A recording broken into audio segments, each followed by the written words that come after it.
ख़वातीन व हज़रात, कहकशां के सितारों की महफ़िल की आज के एपिसोड में मुलाकात हम कर रहे हैं प्रोफ़ेसर डॉक्टर समीर रफ़ीक साहिबा से, जो कि एएमयू में इंग्लिश की प्रोफ़ेसर हैं।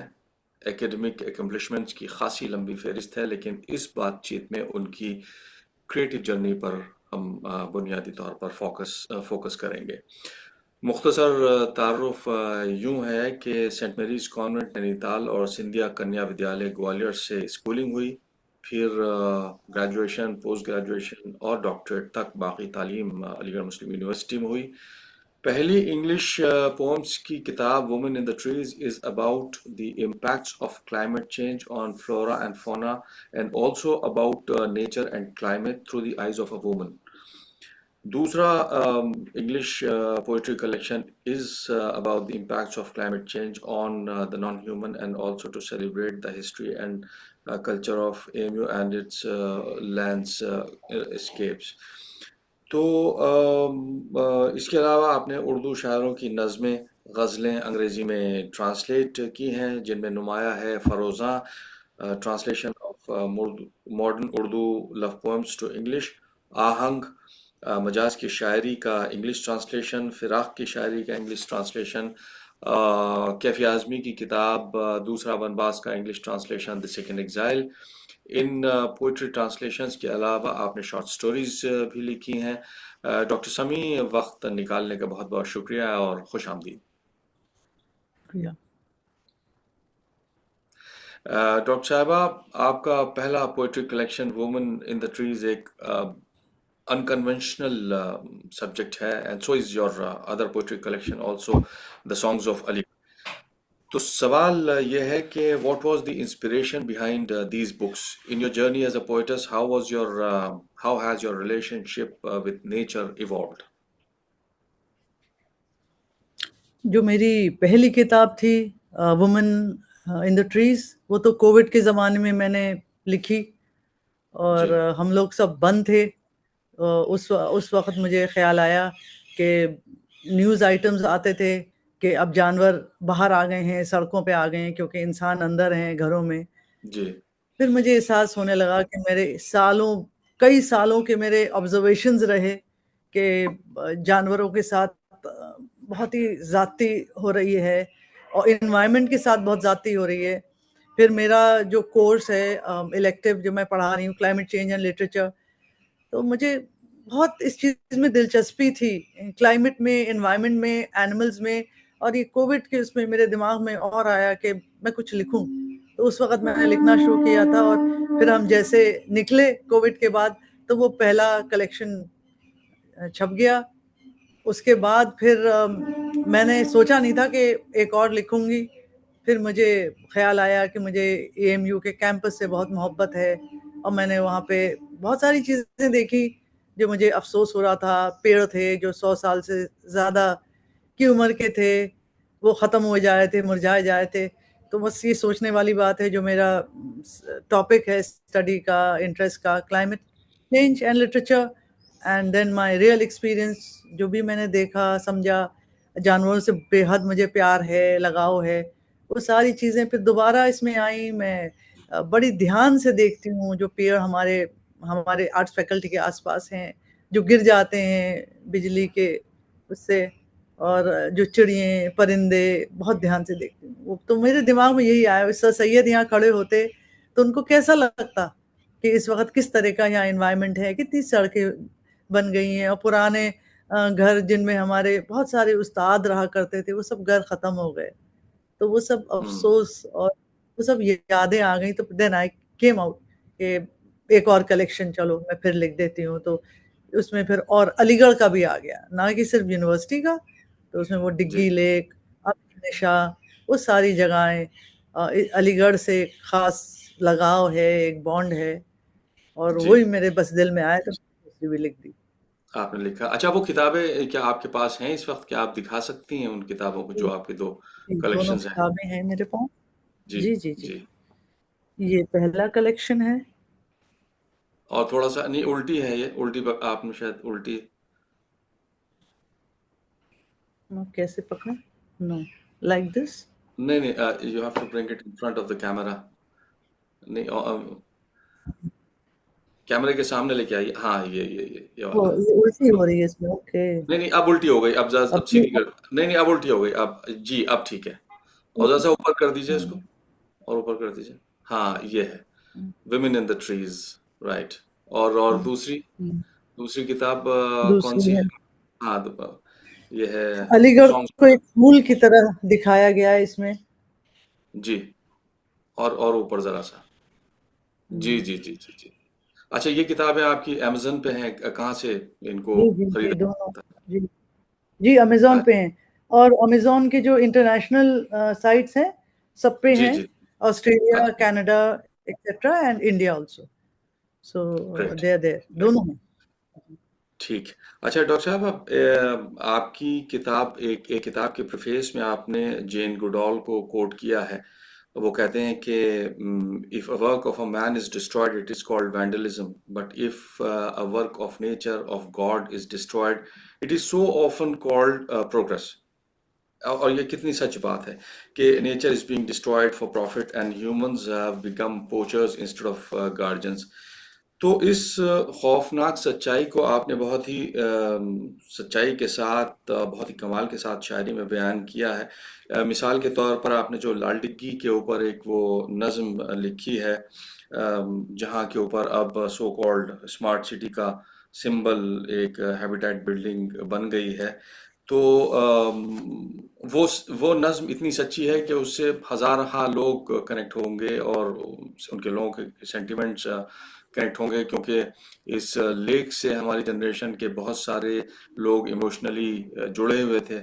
और मुझे याद है कि जब भी हम शहर से या यूनिवर्सिटी रोड से जब लाल डिग्गी को अप्रोच कर रहे होते, तो एकदम एक टेम्परेचर ड्रॉप महसूस होता था, एक ठंडक, एक ट्रैंक्विलिटी हमें महसूस होती थी।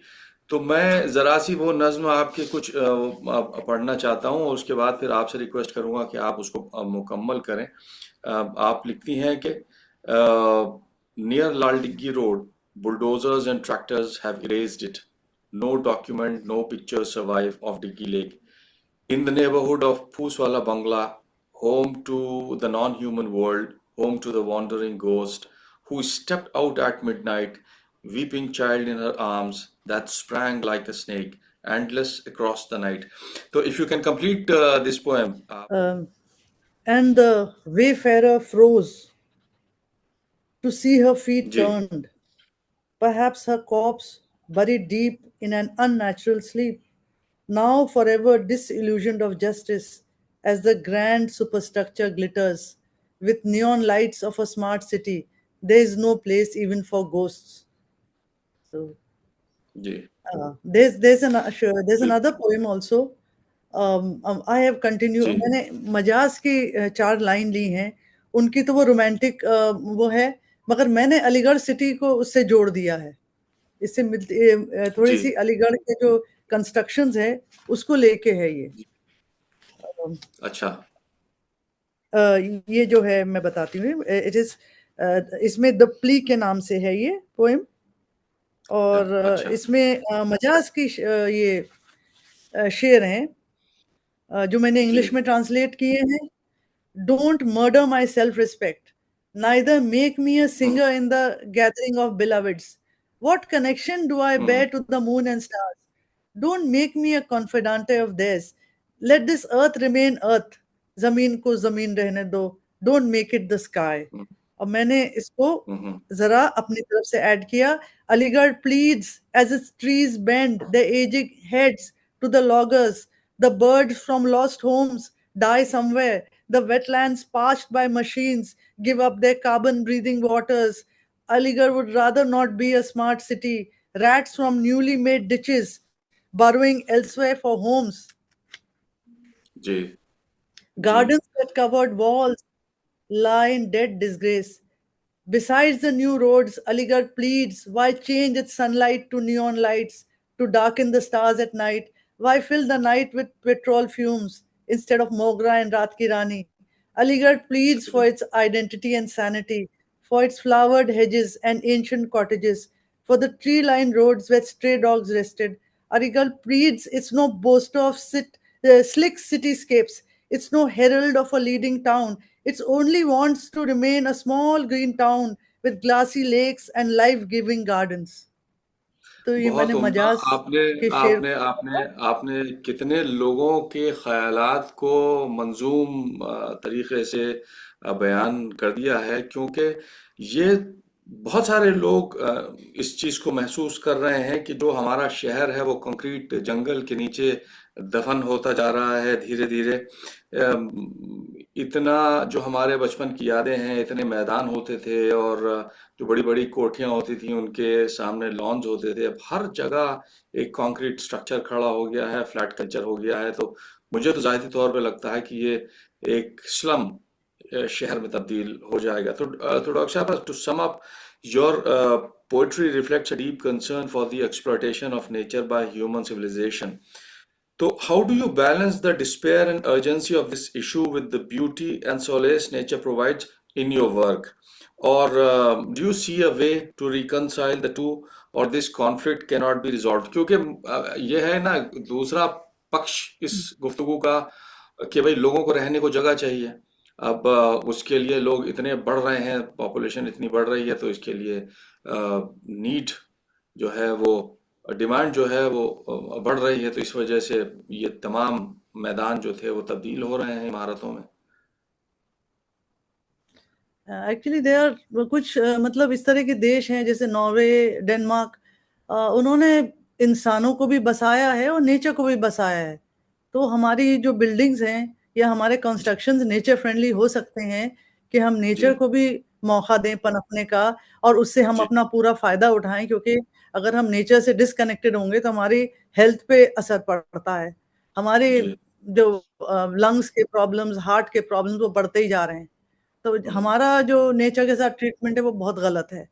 हम्म, अक्सर अलीगढ़ में अब सुनने में आ रहा है जैसे कुत्तों के पैक्स हैं जो लोगों को अटैक कर रहे हैं। Actually they have been deaths. So yes, what is the reason behind this? जी, This is our problem. Hamara garbage.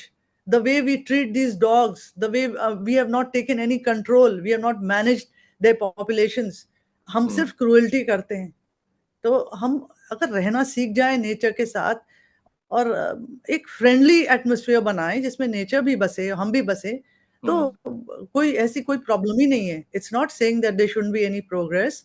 Progress के बिना हम नहीं रह सकते, मगर हम हम्म, नेचर के बिना भी नहीं रह सकते। हमें ज़रूरत है उसकी, मतलब लाइफ गिविंग उसकी एसेंस की, उसकी खूबसूरती की। हम उसके बिना ज़िंदा नहीं रह सकते। नहीं, बात सही है आपकी, लेकिन सो इतनी तादाद लोगों, हुजूम यानी पॉपुलेशन एक्सप्लोजन जो है उसको कहाँ बसाएंगे लोग? इसी के वजह से कभी हम लोगों ने 20-25 साल पहले तक ये फ्लैट्स वगैरह, hardly there're any flats in Aligarh. अब तो आप देखिए कि एक घिटो लोकेलिटी हर जगह तब्दील होती जा रही है, और उसी की वजह से गालिबा ये सर्दी और गर्मी का जो एक्सेसिव इफेक्ट है वो जी। शायद महसूस किया जा रहा है। इकोलॉजिकल इम्बैलेंस हो गया है। अच्छा, ज़रा सा मुख्तलिफ मौजू, डॉक्टर शमी, आपने एमयू की हिस्ट्री और कल्चर पर पोएम्स लिखी हैं। मेरा ख्याल है कि अलीगढ़ के सब्जेक्ट पर बहुत सारी किताबें लिखी गई हैं, लेकिन पोइट्री की शक्ल में अगर मुझे याद आता है, बहुत मेरी लिमिटेड मालूमात है, तो शकील बदायूनी या मजाज जिन्होंने नज़र अलीगढ़ लिखी या नुमाइश के ऊपर नज़में लिखी, तो अंग्रेजी पोइट्री में आपके अलावा किसी और ने ये काम किया है मुझे नहीं पता। मेरे ख्याल में खास तो तौर पर मुझे, पोएट्री में तो जी, जी, आपकी वो मैंने नज़्म पढ़ी, द ट्री स्टोरी, वो बहुत ही खूबसूरत लगी, और इसमें beautifully expresses the spirit of Aligarh. और वो जो चार लाइंस हैं, मैं चाहता हूँ पढ़ूँ आपको, फिर आप उसको आगे कंटिन्यू करें, जिसमें आप मेटाफोरिकली ये कहती हैं कि sir Syed passed by me with such a pride on his face to see the college bloom into a university. So if you can please recite the whole poem. पहले बस बता दूं कि ये एक एक्चुअल पेड़ के बारे में है। ये इंस्पायर्ड है उससे। हमारा जो एक वो डिपार्टमेंट है, mass communication, department of mass communication, जी, वहाँ एक बहुत बड़ा पेड़ था, शायद 100 ईयर्स से ज्यादा का था वो।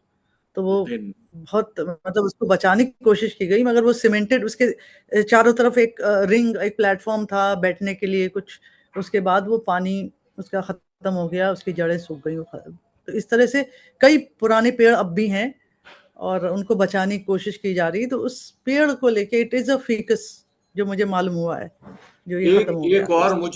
एक और मुझे याद आया कि हमें बहुत पुरानी बात है, जब प्रेसिडेंट ऑफ इंडिया विजिट करने वाले थे एएमयू को, तो सिक्योरिटी या सेफ्टी के लिए बहुत सारे जो जो मेन रोड है, यूनिवर्सिटी रोड है, उस पर बहुत सारे कदीम पेड़ थे, उनको काट दिया गया था। तो उस वक्त भी हम लोगों ने बहुत तकलीफ महसूस की थी, लेकिन वो काटे गए थे, मुझे याद है।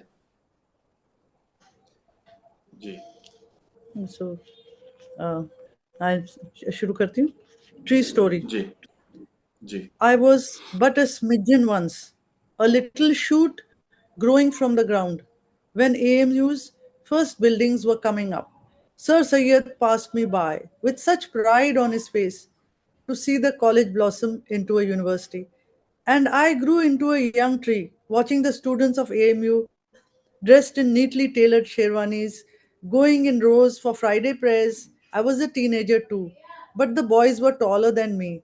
I watched them come and go, heard debates, arguments, calls for freedom, lift their euphoric love for mother country, and then I was taller than them. Time escaped like the speeding cricket ball across the boundary. I was an old tree when Sir Syed's beard turned white. In my time worn branches, I sensed his sorrow and disappointments. I trembled at the stormy gusts, and he stood straight and calm amidst the waves of a choppy sea, like an able captain. When he was gone, the horizon was crowned with the star of learning and love. I creaked and bent and didn't feel supple anymore.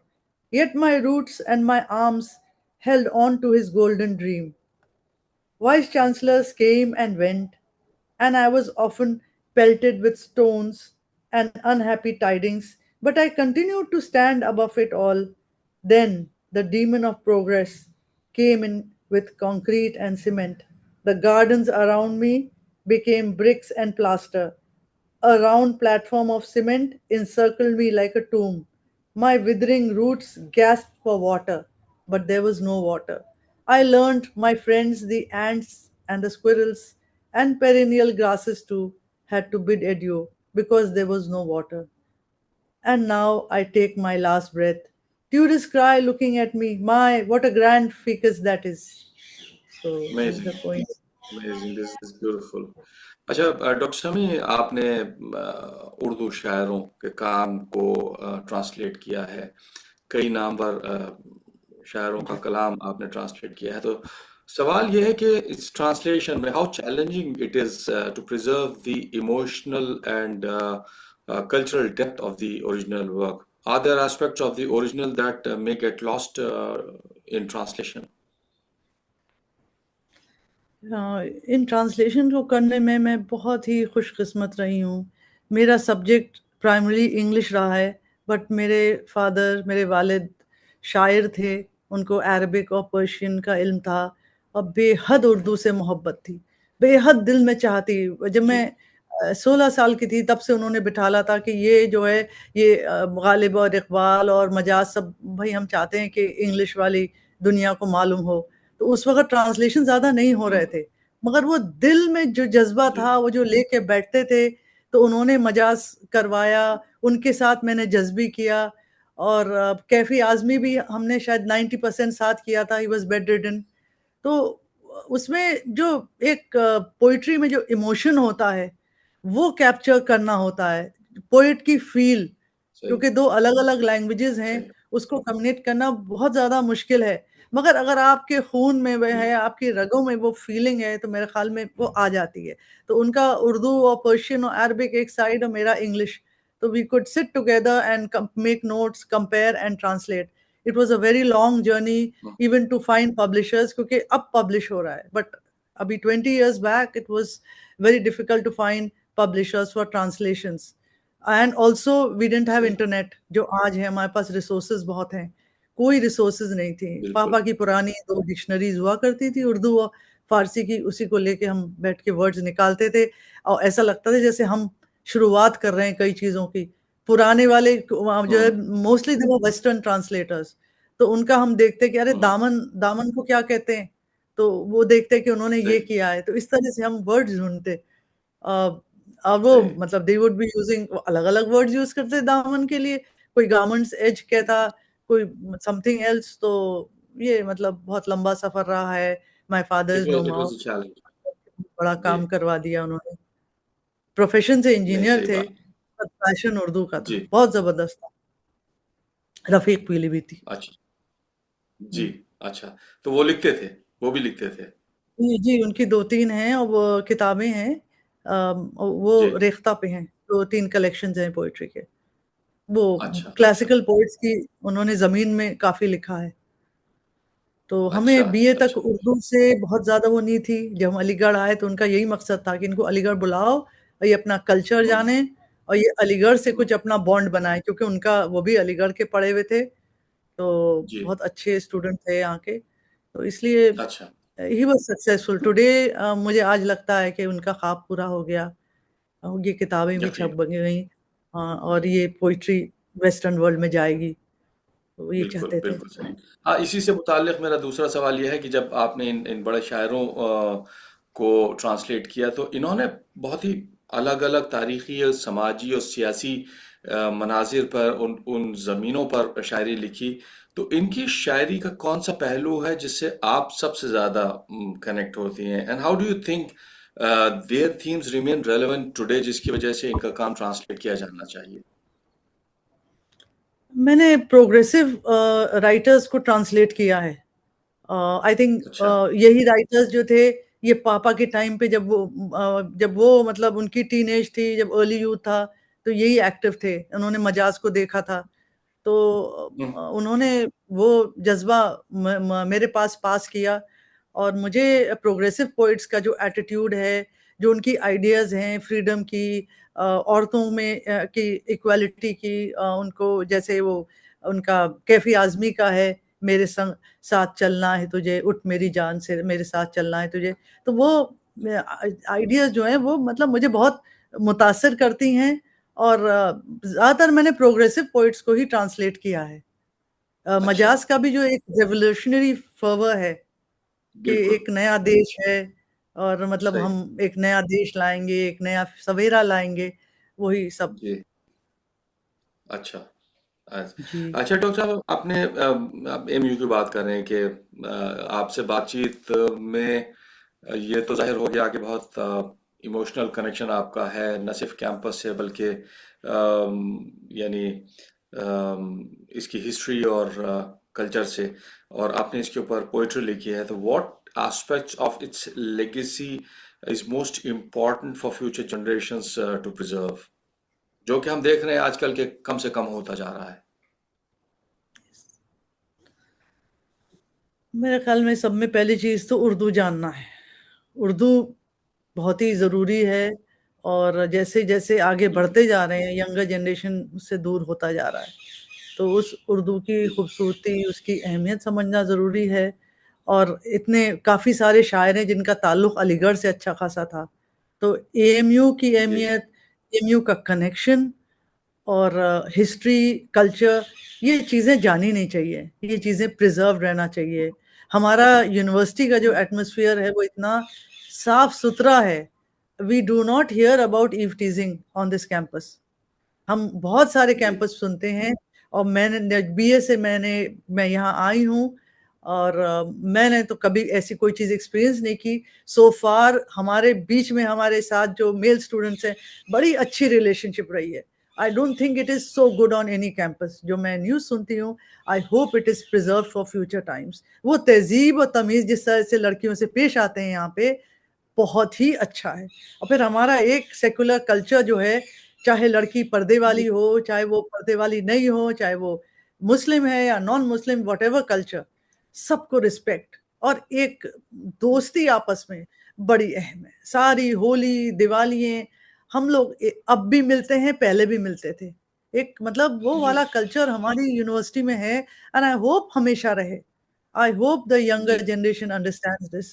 that we have a beautiful culture, a secular culture, a syncretic जी culture, और इसको नहीं छोड़ना जी चाहिए। और हम बहुत सारे पेरेंट्स अपने बच्चों को इसीलिए भेजते हैं कि भाई हम अलीगढ़ में पढ़ें, तो अलीगढ़ जाओ, तो वाक़ई यहाँ का कल्चर इस तरह का है और उसमें बहुत चीज़ें सीखने की, बट इंसानों की नहीं, हमें एनवायरनमेंट का भी ख्याल रखना है। बहुत सारी बिल्कुल बिल्डिंग्स हैं बिल्कुल जिनको प्रिजर्व जी करना है, यहाँ पेड़ पौधे और चीजें हैं जिनको आज जानना जरूरी है। जी and most students don't know anything about this environment. बिल्कुल कुछ बिल्कुल होना चाहिए इस तरह का इस यूनिवर्सिटी में, कि आप बताएं कि हमारे है क्या यहाँ कल्चर में, हमारे नेचुरल बैकग्राउंड में कौन कौन से पेड़ हैं। बहुत से बच्चे जानना भी चाहते हैं, मगर कोई जी बताए तो सही दैट्स बात है इम्पोर्टेंट।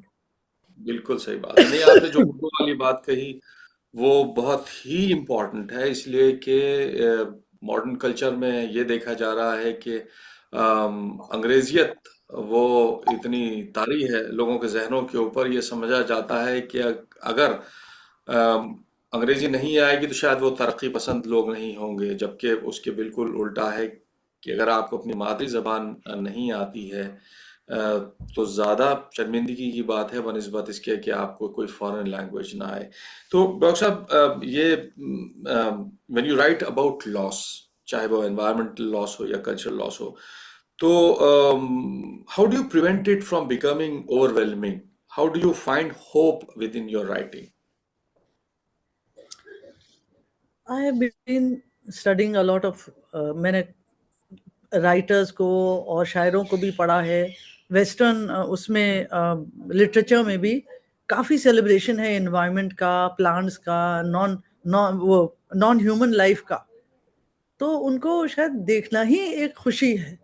और जी ये एहसास आता है कि कुदरत या नेचर वो अपने आप को बहुत आसानी से रीबैलेंस कर लेती है, और हमारी जी सारी चोटें सह के भी अगर हम उसको थोड़ा टाइम दें, वो फिर से जी वैसी हो जाएगी। नेचर में इस कदर खुदा ने ऐसा पावर दिया है फॉर रिहैबिलिटेशन, फॉर हीलिंग, ना कि हमें हील करे, वो खुद भी। तो मैं सोचती हूँ उसमें एक पावर है जो हम उसको पूरी तरह से डिफीट नहीं कर सकते। उसमें जी अपनी ही एक ताकत कुछ खुदा दाद कुछ है। तो बिल्कुल उसी चीज से मुझे कुछ सुकून हो जाता है कि जहां जहां लोग हैं जिनमें कुछ समझ है और वो कर रहे हैं, उनकी कोशिश है लिखने के या एक्टिविज्म के थ्रू, तो जरूर जी कुछ फर्क होगा। और एएमयू का भी मैंने कुछ आइडियाज ली हैं। आई होप और भी लोग आगे आए और लिखे इस एनवायरनमेंट के बारे में, बिकॉज क्लाइमेट चेंज और लिटरेचर की जो स्टडीज हैं उसमें यही है कि इंसान क्यों हिस्ट्री बनाता है। इंसानों से पहले तो ये अर्थ थी, ये जमीन थी इंसान से पहले।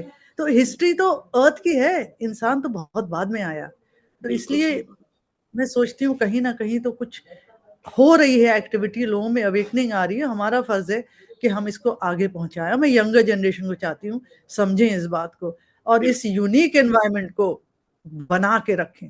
इसको देख के खुशी होती है, बहुत दिल खुश होता है जब यहाँ के फूल और पौधे देखने को मिलते हैं, बहुत अच्छा लगता है। बिल्कुल सही मैंने बात एक एक एक मैंने एक अपनी पोइम में मैंने poem sorry in the preface मैंने मेंशन किया है एक रास्ता जो मेडिकल कॉलेज की तरफ डायरेक्शन में जाता है, and then it turns to the university graveyard, और हम फिर हमारे यूनिवर्सिटी में आ जाता है। हम्म वो छोटा वाला गेट है, I think it's Habib hall के सामने।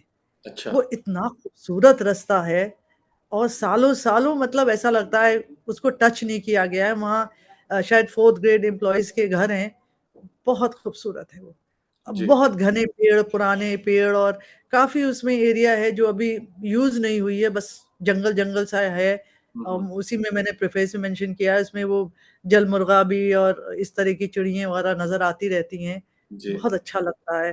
तो इस तरह के एरियाज अगर हमारा यंगर जनरेशन सोचे तो वो बहुत कुछ कर सकते हैं सब प्रिजर्व करने में, कि ये सही सब बात चीजें हाथ से ना जाए। बिल्कुल सही बात है और मेरे ख्याल से ये अचीवेबल है किया जा सकता है और मुझे ज़ाती तौर पे ऐसा लगता है कि कुदरत इस चीज़ को बहुत समझ रही है और शायद अब वो नाराज़ होना शुरू हो गई है जिस तरीके से क्लाइमेट चेंज हो रहा है ग्लोबली तो कुछ कुछ कुछ ऐसा लगता है कि कुदरत भी अपना एहतजाज दर्ज कर रही है हम लोगों से और ये कि हम लोग समझें और उस चीज़ के ऊपर आगे कदम बढ़ाएं।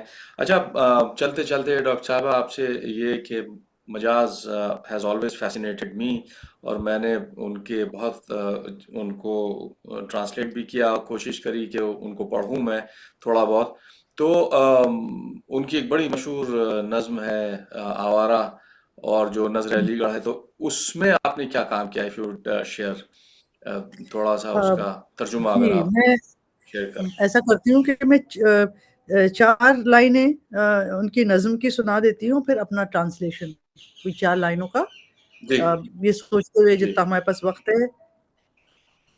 जी दिल में एक शोला भड़क उठा है, आखिर क्या करूँ? मेरा जी पैमाना छलक उठा है, आखिर क्या करूँ? ज़ख्म सीने का महक उठा है, आखिर क्या करूँ? ए गमे दिल क्या करूँ? ए वहशते दिल क्या ए करूँ? भाई, वाह जी A flame has leapt in my heart, what shall I do? The wine has leapt from the goblet, what shall I do? The perfume has leapt from a wound in my heart, what shall I do? O sad heart, what shall I do? O troubled heart, what shall I do?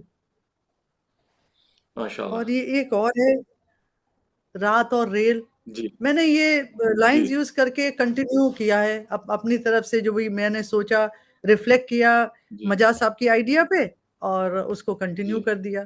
तो ये रात और rail use जी किया है मैंने, और उसमें जी मैंने अलीगढ़ जंक्शन का अभी प्रेजेंट हाल, और बाद में भी जब मतलब मजा साहब की डेथ के बाद भी जो हाल था, वो मतलब एक जी रियलिस्टिक पोएम है। जी तो मैंने इसमें से 4 लाइन ली हैं इनके इनकी नज़्म की। जी एक एक लय में हजारों जमजमे गाती हुई, नौ निहालों को सुनाती मीठी मीठी लोरियां, नाजनीनों को सुनहरे ख्वाब दिखाती हुई, ठोकरे खाकर लचकती गुनगुनाती झूमती, सरखुशी में घुंघरुओं की ताल पर गाती हुई, नाच से हर मोड़ पर खाती हुई सौ पेचो खम। सो मैंने इसको ट्रांसलेट किया है। Like the rhythm of the waves, like the song of mermaids, a thousand tones in every tone, singing sweet lullabies to infants, showing golden dreams to lasses, tripping and swerving, humming and swaying, whispering a song to tinkling anklets. बहुत So उम्दा, this is that. बहुत उम्दा, बहुत उम्दा।